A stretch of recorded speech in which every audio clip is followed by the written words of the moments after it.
S'obre la sessió del ple ordinari, l'ordre del dia del qual, primer punt és proposta d'aprovació si procedeix de l'esborrany de l'acta de la sessió anterior. Tenim dos actes de dues sessions extraordinàries, la número 12 i la número 13. Les taules electorals del sorteig de les taules electorals nacionals. Alguna esmena a l'acta? Va, s'aprova.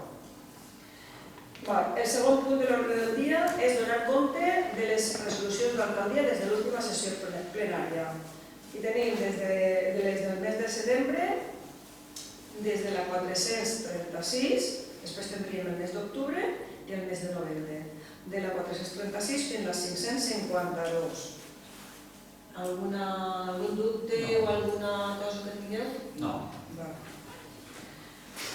Tercer punt de l'ordre del dia és l'aprovació, si procedeix, de la modificació de l'ordenança de l'impost municipal de vehicles de tracció mecànica. Això ho vam tractar en la comissió econòmica i es tracta que els vehicles que tenien més de 25 anys fins ara tenien una bonificació del 100% de l'impost municipal de circulació. Considerant que aquests vehicles són vehicles antics, no històrics, sinó antics, que avui en dia, en la preocupació que tenim pel medi ambient, són vehicles que contaminen moltíssim i que també són vehicles, diguem-ne que la part de seguretat la tenen també molt antiga ja, molt desfasada. Està clar que la gent pot tindre els cotxes, diguem-ne, tots els anys que vulguin, però bonificar damunt quan són els cotxes que contaminen més, ens pareix que avui en dia això no té sentit. Diguem-ne, en el futur net, que és el que tots perseguim i és conforme estem ara de malament. Aleshores, la proposta és de només en compte del 100% que siga el 75% de bonificació i conforme... 25%. Què he dit jo?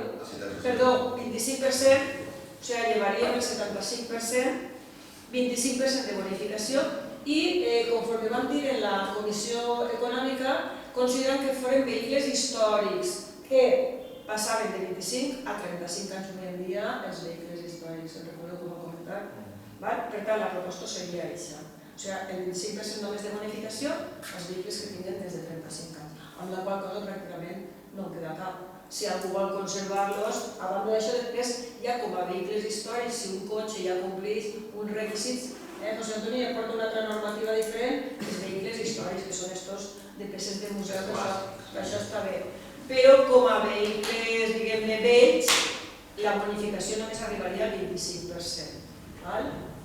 S'aprova?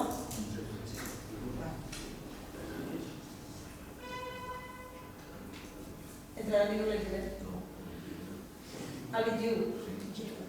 Perquè és que per les dates de l'aprovació no s'haurà complit els 30 dies hàbils d'exposició de l'ordenança. I com l'impost es detenga el 1 de gener, s'aplicarà quasi... Doncs això ho aplicarem el 2020. El 21. D'acord. Punt número 4, proposta d'aprovació si procedeix de delegar en la Diputació de València les facultats en matèria de gestió tributària i recaptació de tributs, preus públics i altres ingressos de dret públic. Això són una sèrie de serveis que la Diputació presta als ajuntaments, lògicament a canvi de pagar-li, però en aquest cas es tractava dels vehicles, quan es donen d'alta els vehicles, se comunicava l'alta i baixa dels vehicles. Aleshores, l'Ajuntament el que feia era, quan es donava d'alta un vehicle, això ho feien nosaltres, aquests tràmits de veure la potència i de tot això, el que havia de pagar i cobrar, diguem-ne, la primera anualitat. Després d'això ja automàticament la Diputació ja segueix, igual que en tots els impostos que ha recaptat, ja segueix fent-ho. Però, de fet, i si servei del primer any també ens l'estava cobrant, perquè la Diputació també el presta. Una altra cosa és que el farem nosaltres, amb la qual cosa teníem més feina perquè els nostres funcionaris ho havien de fer, però estava cobrant la Diputació perquè diguem que això és un servei que la Diputació ofereix als ajuntaments. Per tant, és delegar les competències en la Diputació, ja que ho està cobrant, que realment ho faci quan es fa els diners públics. S'aprova? Sí. Punt número 5 seria la proposta d'aprovació inicial si procedeix del pressupost de l'Ajuntament de Llutxent per a l'exercici 2020 i la plantilla de personal. Així, doncs això, ja ho vam veure també un poc en la Comissió Econòmica. Tenim tots l'esborrany de pressupost, el projecte de pressupost per al 2020, i això és. S'ha comptat, diguem, és una previsió d'ingressos i una previsió de gastos, perquè realment no ho sabem del cert, perquè els pressupostos generals encara tampoc no estan aprovats, però en base al que vam rebre l'any passat i a les despeses que van haver, hem fet ahir una previsió. També, conforme vam dir, en principi, diguem-ne, que així es contemplarien els ingressos que es preveuen i les despeses que es preveuen. No obstant això, normalment, després es fan als ajuntaments, ens arriben uns ingressos de part de l'Estat i de part del govern autonòmic que ja es consensua un poc en què s'inverteix. Diguem-ne que ara seria el pressupost bàsic en funció del personal i de les despeses més o menys corrents que hi ha a l'Ajuntament, de manteniment d'edificis, de vies públiques, de llum, etc. Un poc ahir hem contemplat ara això, i després ja si venen ingressos ja anirem mirant a veure en què invertim. Exacte. S'aprova? Sí.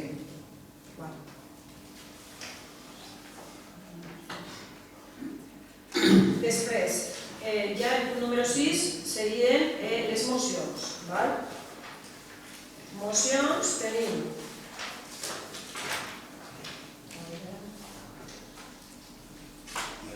sí, 4 mocions.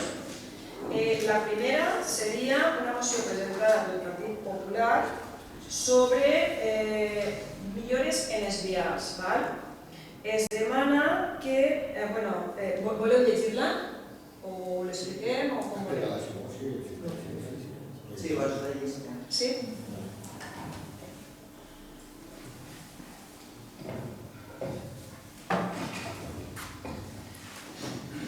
Es proposa que un espill a l'eixida del carrer Jesús Arias en la incorporació de l'Avinguda de València. O sigui, a l'eixida de Jesús Arias, quan agarres la carretera, que fa falta un espill allí. Perquè quan gires cap a l'esquerra o cap a la dreta, allí un espill no va mal. També que es col·loquen les faroles necessàries al carrer Camí Gralleta per a que tingui una il·luminació adequada. Perquè allí hi ha persones que tenen garatges i no poden ni posar la clau, sinó encaren per la nit, encaren el cotxe allí per poder obrir. Entonces, ja que estan pagant els seus drets i les seves coses, per almenys posar-los alguna llum allí. I ja està, perquè la col·locació de la senyal està col·locada ja. Per part nostra, considerem que no tenim cap problema. L'espill, el que hem fet, que encara falta, estàvem ja en el tema, perquè si s'adona compte dels barrotets de la barana que n'hi ha, quan tu puges per incorporar-te a la carretera, està la baraneta aquesta del jardiner, i aquesta baraneta ja té un tros que els barrotets de dalt estan tallats, però el ferrer va tindre feina, ho va deixar a la meitat i ja no ho va continuar.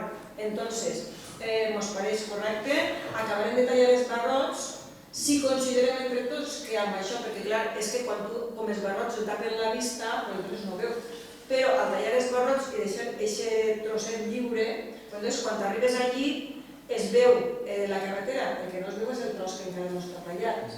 Entonces, si això és suficient, que ho veiem que ja es veu bé, bé. I si no, col·locarem un espill. El que passa és que l'espill, com hi ha prou distància, però bueno, entre tots ho mirarem i si no falta l'espill es posa sense problema. ahir i també a l'eixida de la casilla, que també fa falta un espill, perquè també has de treure tot el morro cap a fora, perquè tampoc es veu bé. Entonces, si considerem ahir, llevant els barrots, que també li fa falta l'espill, el posem.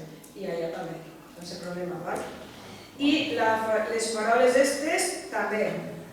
A veure, el que passa és que, conforme estàvem dient, en el pressupost que hem fet ara, diguem que són faroles contra el sopa personal, el sopa funcionament, el sopa manteniment d'edificis, etc.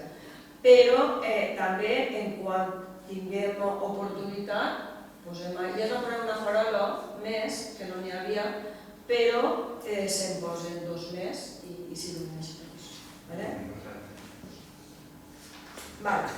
S'aprova. Segona moció que presenta el Partit Popular diu que en les passades eleccions els dos grups portaven com a punt d'interès la construcció i posar en funcionament d'un centre de dia i demaneu una comissió formada per regidors dels dos grups per a portar endavant el projecte.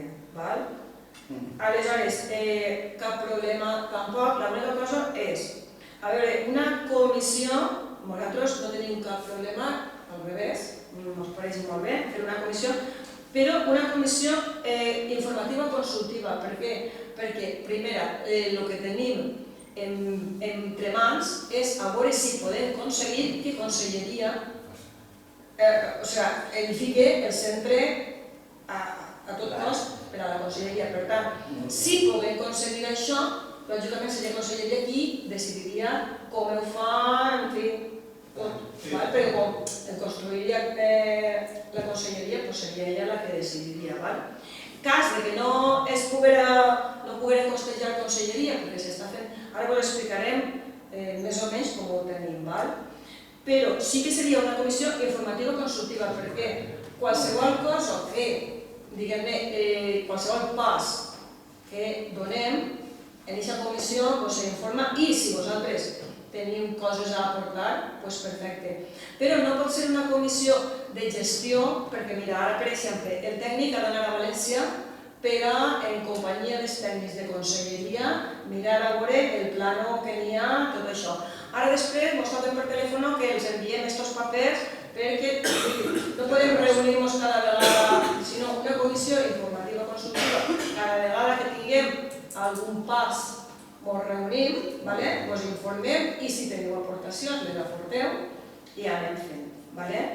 O sigui que en principi, expliquem un poquet com tenim la situació avui en dia.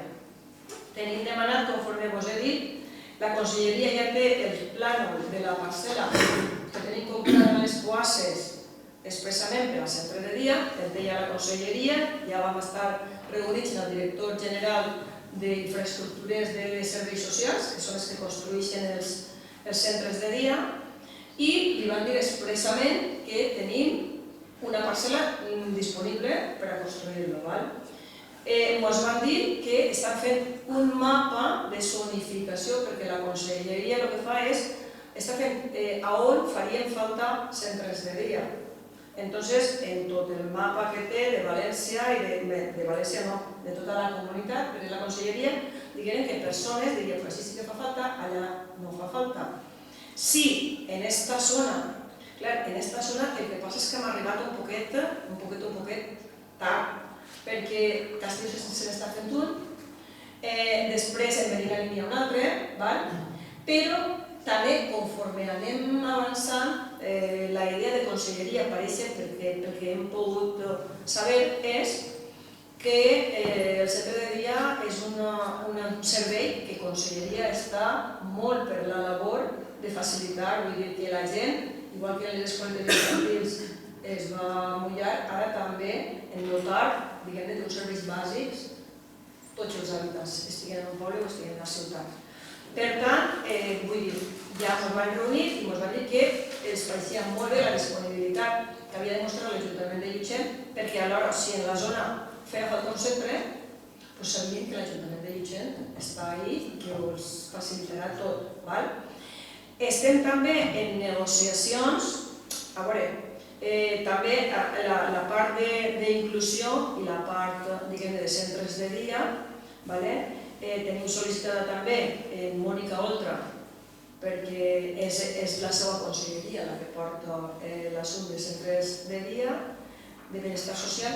Tenim també contactes ja per a veure si és possible fins i tot arribar a Mònica Oltra per a que, cas que per la zona destinen un centre que sigui allotgent. I si en tot això, en aquesta zona ja estaria complert el cupo de conselleria, doncs ja a nivell propi anem a fer el centre de dia, sí o sí. Però si conselleria vol pagar, millor. Per tant, aquesta és la idea. Després, el que sí que tenim és ja la intenció del centre que n'hi ha allà baix. Estem ja fent els tràmits per a declarar el centre integral de majors, perquè clar, això s'ha de fer una sèrie de tràmits per a que es declari centre integral de majors. Estem ja fent tots els tràmits.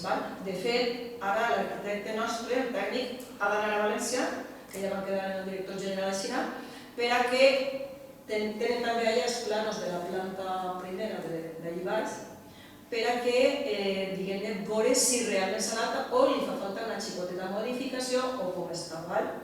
Ho tenim ja i tenim, de fet, nominativament, vam anar també a la reunió i nominativament ens van donar una subvenció de 19.800 euros per a posar en funcionament ja allà baix. Allò no és centre de dia, allò és un centre integral de majors per a fer activitats per a majors. Entre aquestes activitats intentarem que siguin activitats que la gent la pugui entendre, que pugui estar ahí i que la pugui entendre, i més ara quan la gent està tan feina. Doncs així tenim el panorama. Però primer, per això, hem de declarar-lo centre integral de majors, perquè necessitem un suport, diguem-ne, imagineu-vos que a algú li passa alguna cosa allà baix. No podem dir, doncs mira, ara les tenim així, sinó que hem d'estar recolzats, diguem-ne, per un títol que tinga el local i que permeta fer activitats per a majors. I en això estem, en tots els tràmits. Sabem que el papeleo va un poc lento, però en tant pronto ens diuen una cosa, nosaltres la fem. I estem ahí en aquests tràmits.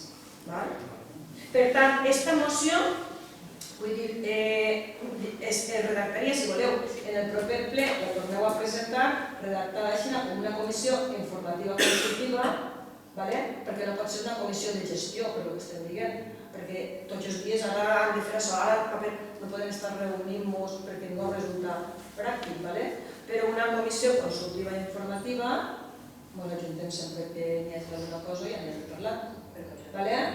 No fa falta, ho sabem ja. Jo crec que no fa falta veure una altra. No, ho dic jo, si voleu. Oficialment, ja sabem que és informativa, doncs ja és convocar a quan estiga. Sí. No sé, jo ho diria. Ho dic jo per la moció esta. Jo trobo que l'explicació la vam donar i tot és conforme. No fa falta fer ninguna moció més. Crec jo. En l'explicació teva tinc prou. Pues jo, vamos, de la nostra part, tota la informació que tinguem anirem comunicant-la i anirem parlant.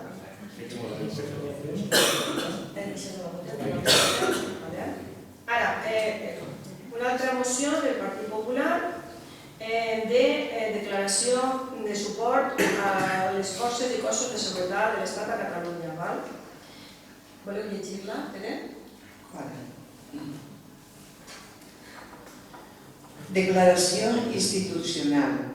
Davant dels greus disturbis que en els últims dies s'estan produint en diferents ciutats de Catalunya, l'Ajuntament de Llutxent reafirma el seu rebuig a qualsevol manifestació o violència i el seu compromís en la defensa de la Constitució, la legalitat vigent i els principis, drets i llibertats que d'ella emanen.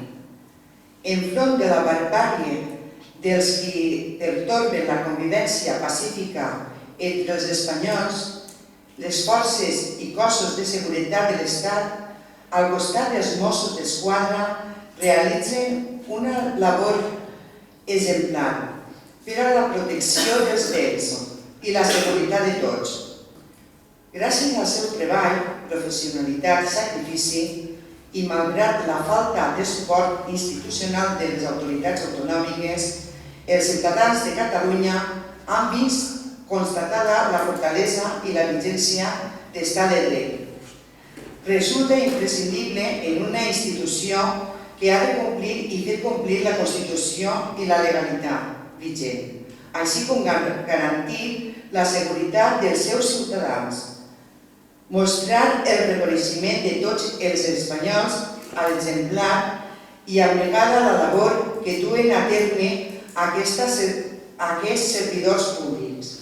Per tot això, l'Ajuntament de Llutxent declara el seu més ferma condemna dels actes violents protagonitzats en els últims dies per elements radicals a Catalunya.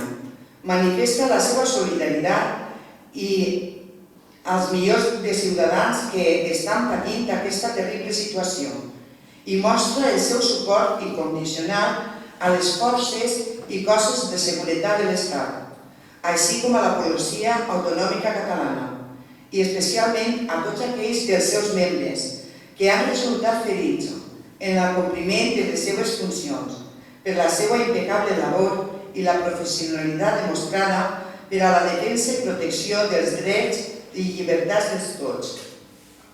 Per la nostra part estem totalment d'acord i aprovem la moció. I una última moció.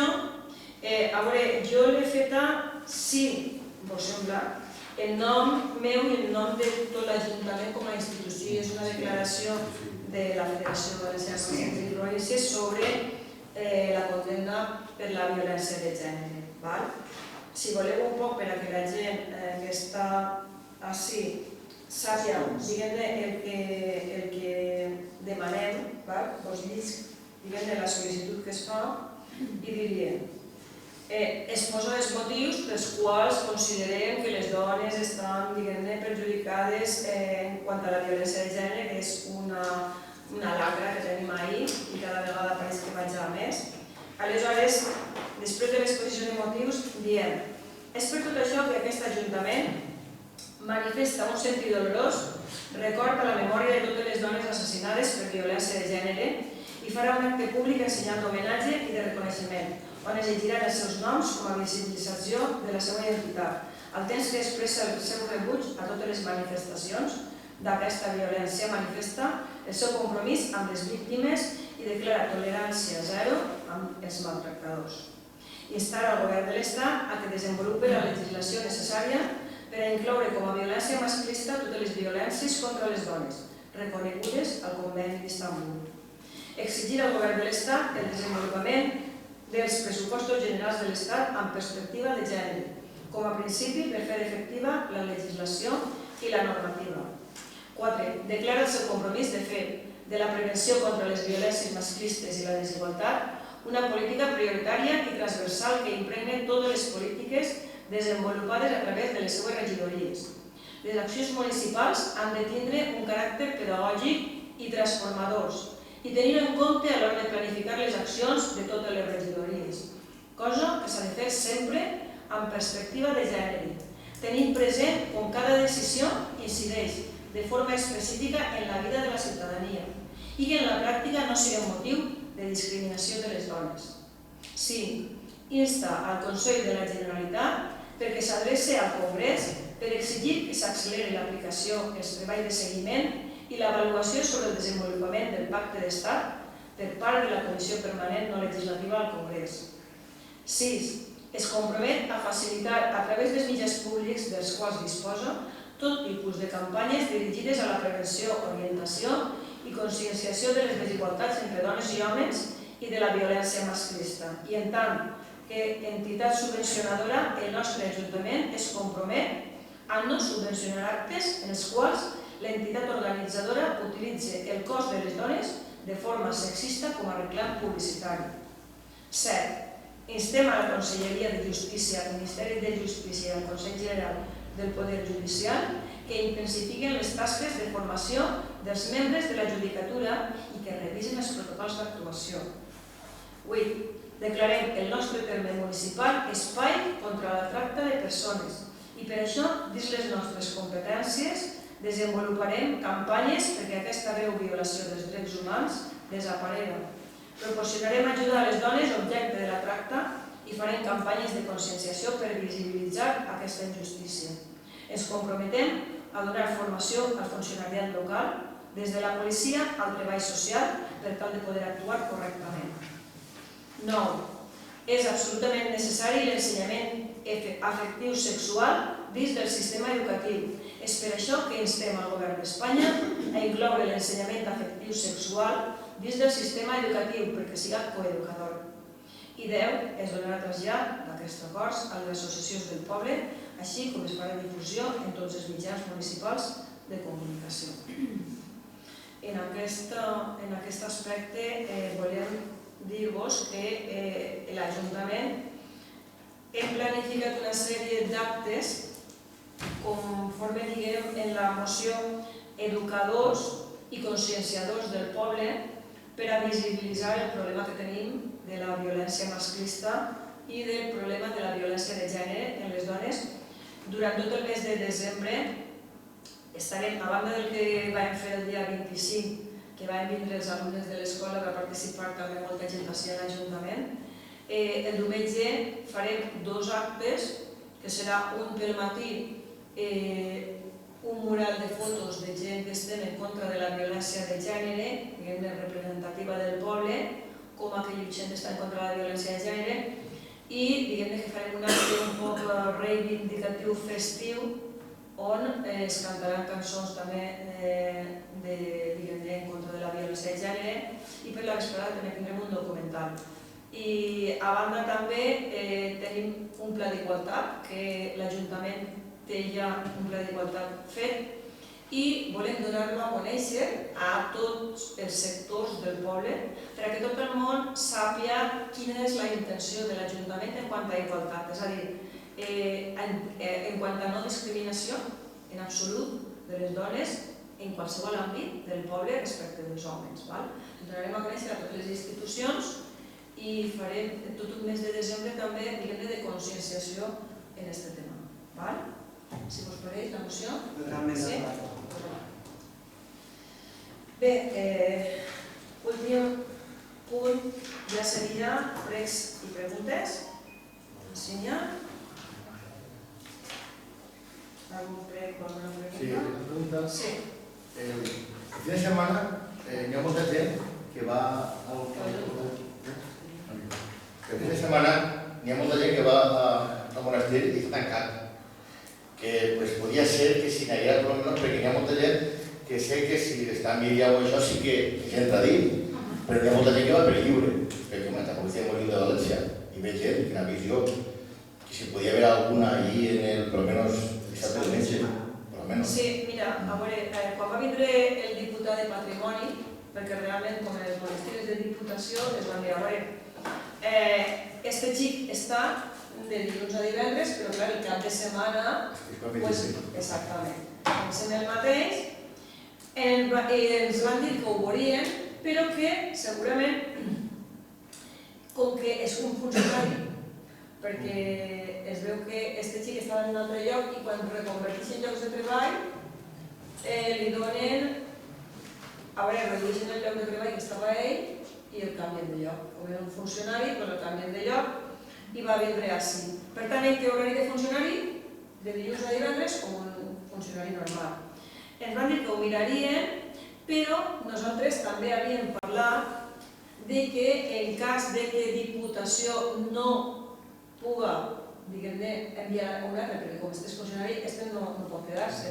Però en cas de que no ens puga enviar a ningú, sí que havíem pensat de que la gent que tenim, diguem-ne, en subvenció, ara la gent que ha entrat, poder donar-los, diguem-ne, l'opció de compaginar i almenys el diumenge pel matí, en una franja d'horari que és quan més gent va, de 10 a 12 o de 10 a 1, per ahí, com a mínim establir un torn per a que vinguin el monestir obert. Que això sí que és de veres. Però, bueno, estem pendents que Diputació digui alguna cosa, però ja ens van adelantar part que, com este té l'horari de funcionari, segurament no podria. Per tant, la idea era aquesta, de la gent que tenim treballant en subvenció, intentar arribar a un acord per a que tornant-se o de la manera que siga poder cobrir per almenys una franja horària des del mig. No que especificia per la nit, sinó un horari que... No, hombre... Claro, normalmente es el dissabte del matí i el diumenge del matí. El diumenge, sí. Exacte. Clar, que per la praïta d'aquí, per exemple, a Prat no hi ha molta gent. No, és pel matí més o menys quan la gent sol vindre. També volia jo recordar-vos que en una moció que vam fer vam demanar que el posaren en l'altaveu en el carrer Benegani perquè no escoltaven els bandos en Carlos Arrosar. Sí. Això és que, clar, és una que passa, que ara estem acabant l'any i estem fent, el secretari ho sap, estem fent encaix de bolillos per quadrar, a veure, d'ací llevem això perquè necessitem per les partides, saps? Per quadrar. Entonces, ara, de cara al pressupost, perquè què passa? Que ara pràcticament està tot gastat, ja? Per tant, pues això, quasi que sobren 2 cèntims, anem a passar-los allà que ens falten, ja anem així, no? Però ara, quan vinga el pressupost nou, pues és una cosa de les que tenim que... Tindreu en compte i ja està. Molt bé. Alguna cosa més? No. Passem la sessió? Sí. Passar la sessió.